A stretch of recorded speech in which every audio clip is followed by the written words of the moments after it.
Mas vamos lembrar, orientação sexual é a situação por quem eu me sinto atraída.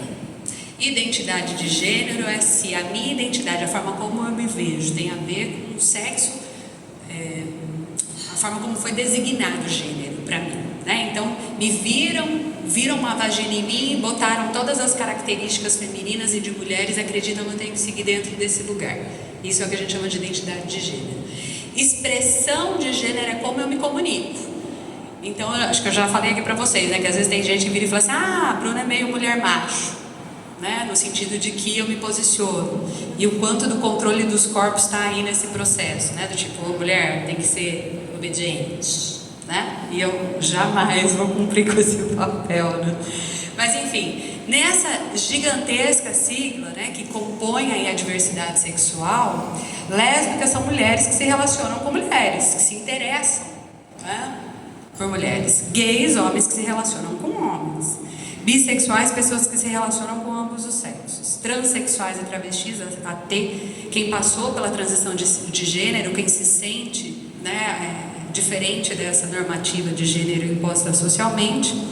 A pessoa queer, talvez o pessoal tem muita dúvida, né? O que, viu, gente? O que? O pessoal, o contexto dela em inglês tem uma representação fora daqui, até porque também tem a ver com a questão da linguagem, né? Isso é uma outra coisa que traz um monte de briga. As pessoas ficam, a gente não tem nem do ponto de vista da linguagem aqui no Brasil, uma linguagem neutra, não existe isso, e o pessoal fica tentando problematizar, né? Mas enfim, o contexto queer tem a ver com esse questionamento. A pessoa que passa por um questionamento, quando ela começa a perceber também as imposições sociais sobre aquilo que a gente tem que cumprir socialmente, né? Aquilo que nos foi designado. Então, também tem a ver com essa fluidez, né? Não preciso nem aqui nem lá, não quero me botar num lugar, tá? Então, muito dessa fluidez vem com a questão do questionamento, de uma necessidade de não se enquadrar numa dessas siglas. E aqui no Brasil tem sido muito usado como questionamento, tá? O que do queer como questionamento. A pessoa intersexo, que é aquela com a variabilidade do campo da saúde física, né, que a gente já falou aqui, do ponto de vista genético, do ponto de vista metabólico, do ponto de vista biológico.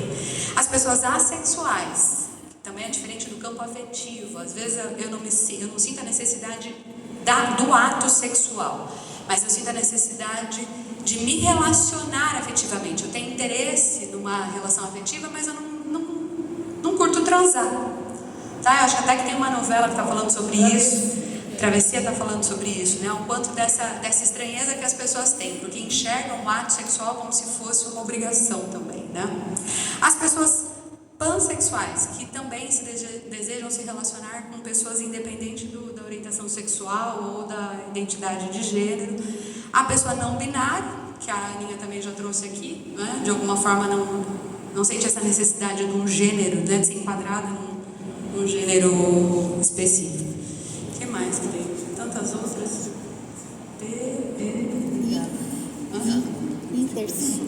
Intersexo é essa da variação biológica que sai do escopo genético.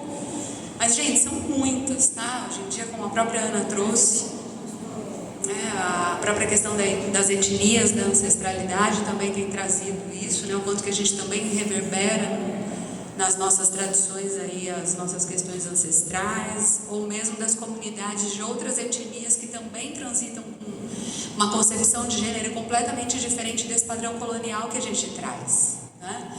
Então, né, até da última vez que o João Nery veio aqui, ele tinha falado de 25 possibilidades de diversidade sexual listadas pela comunidade de Nova York. E hoje a gente está falando de 52, então a gente está falando desse espectro gigantesco. E quanto que a sigla só vai aumentar. Então é isso. Obrigada.